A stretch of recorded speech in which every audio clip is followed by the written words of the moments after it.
Hi అండి, నమస్తే. Welcome back to mama's kitchen. మన ఛానల్లో వీడియోస్ అప్లోడ్ చేసి చాలా రోజులైంది కదండి.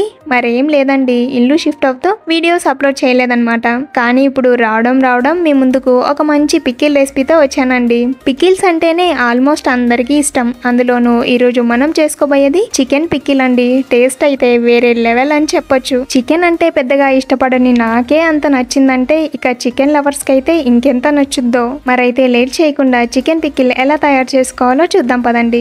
ముందుగా మనం ఈ రెసిపీలోకి కావాల్సిన గరం మసాలా పొడిని ప్రిపేర్ చేసుకుందాం. సో దానికోసం స్టవ్ పైన ఫ్రై పాన్ పెట్టుకుని అందులోకి ఇక్కడ కనిపిస్తున్న ఈ మసాలా దినుసులన్నిటిని వేసుకోవాలి. మిరియాలు, ఇలాచి, లవంగ మొగ్గలు, దాల్చిన చెక్క ఇంకా ధనియాలు వేసుకొని చిన్న మంట మీద ఫ్రై చేసుకోవాలి. మరీ ఎక్కువసేపు వేయించుకోవాల్సిన అవసరం లేదండి. ఈ మసాలా దినుసులకి వేడెక్కితే సరిపోతుంది. ఇలా వేయించుకున్న తర్వాత ఇప్పుడు స్టవ్ ఆఫ్ చేసి వేరొక ప్లేట్ లోకి తీసుకొని చల్లార్చుకుందాం. ఇవి పూర్తిగా చల్లారిన తర్వాత మిక్సీ జార్లో వేసుకొని మెత్తటి పొడిలాగా గ్రైండ్ చేసుకోవాలి. సో ఇప్పుడు గ్రైండ్ చేసి తీసుకుందాం. చూడండి, ఇలా ఫైన్ పౌడర్ లాగా గ్రైండ్ చేసుకొని పక్కన పెట్టుకోవాలి. సో గరం మసాలా పొడి అయితే రెడీ అయిపోయింది. ఇప్పుడు పచ్చడి ప్రిపేర్ చేసుకోవడానికి మేము ఇక్కడ 750 గ్రామ్స్ దాకా బోన్లెస్ చికెన్ తీసుకుంటున్నామండి.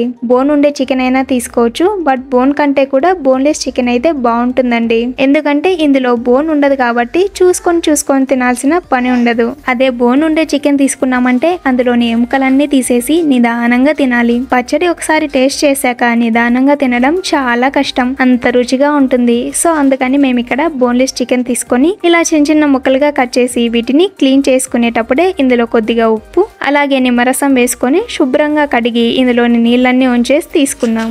నీళ్ళన్నీ ఇలా ఉంచేసినా కూడా ఇంకా ఇందులో వాటర్ అనేది ఉంటుంది కదండి. సో అందుకని చెప్పి స్టవ్ పైన కడాయిలో చికెన్ వేసుకొని లో టు మీడియం ఫ్లేమ్ మీద వేయించుకున్నామంటే ఇందులోని నీళ్ళన్నీ ఇలా ఊరుతాయన్నమాట. ఇప్పుడు ఈ నీళ్ళన్నీ ఆవిరైపోయే వరకు మీడియం టు హై ఫ్లేమ్ మీద వేయించుకుందాం.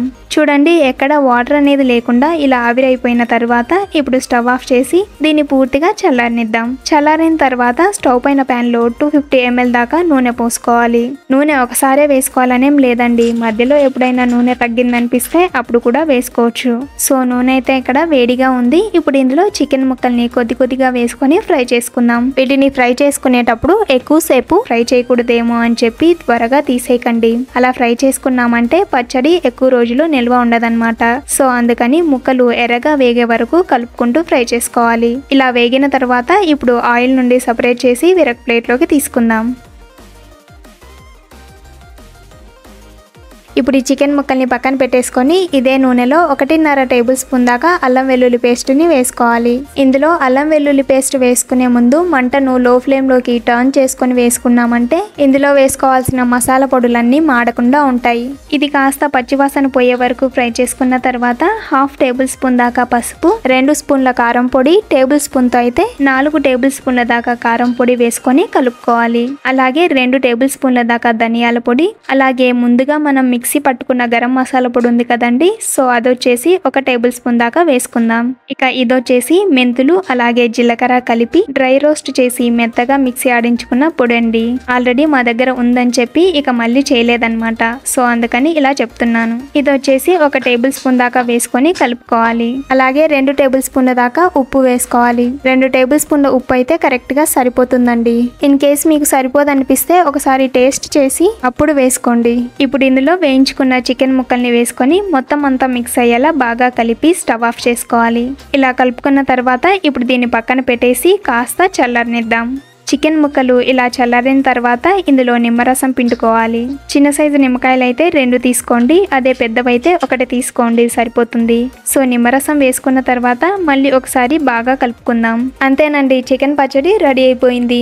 ఇలా చేసుకున్న రోజు కాకుండా 1 or 2 days తర్వాత తిన్నామంటే టేస్ట్ ఇంకా బాగుంటుంది. చికెన్ తో ఇలా పచ్చడి ట్రై చేసి టేస్ట్ చేయండి. దీనికి సాటి వేరే ఏ చికెన్ రెసిపీ కూడా ఉండదు, అంత బాగుంటుంది. ఈ పచ్చడి ఎయిర్ టైట్ కంటైనర్లో వేసుకుని స్టోర్ చేసుకున్నామంటే 2-3 నెలల వరకు కూడా పాడవకుండా ఉంటుంది. అండ్ ఇంకోటండి, ఎప్పుడైనా ఈ పచ్చడిలో నూనె తక్కువై పికిల్ డ్రైగా అయిపోతుంది అనిపిస్తే అప్పుడు నూనె కొద్దిగా వేడి చేసుకొని పూర్తిగా చల్లారిన తర్వాత ఇందులో వేసుకోండి. ఈ పికిల్లో నూనె తక్కువైనా కూడా పికిల్ పాడయ్యే ఛాన్సెస్ ఉంటుంది. సో అంతేనండి, చూసారు కదా. మీరు కూడా ఇంట్లో తప్పకుండా ట్రై చేసి టేస్ట్ ఎలా ఉందో మీ ఫీడ్బ్యాక్ని మాతో షేర్ చేసుకోండి. ఈ వీడియో మీకు నచ్చితే లైక్ చేయండి, మన ఛానల్ని సబ్స్క్రైబ్ చేసుకోండి. అలాగే మేము పెట్టే ప్రతి వీడియో వీడియో వెంటనే మీకు నోటిఫికేషన్ రావాలి అంటే పక్కనే ఉన్న బెల్ సింబల్ని ఆన్ చేసి పెట్టుకోండి. బాయ్.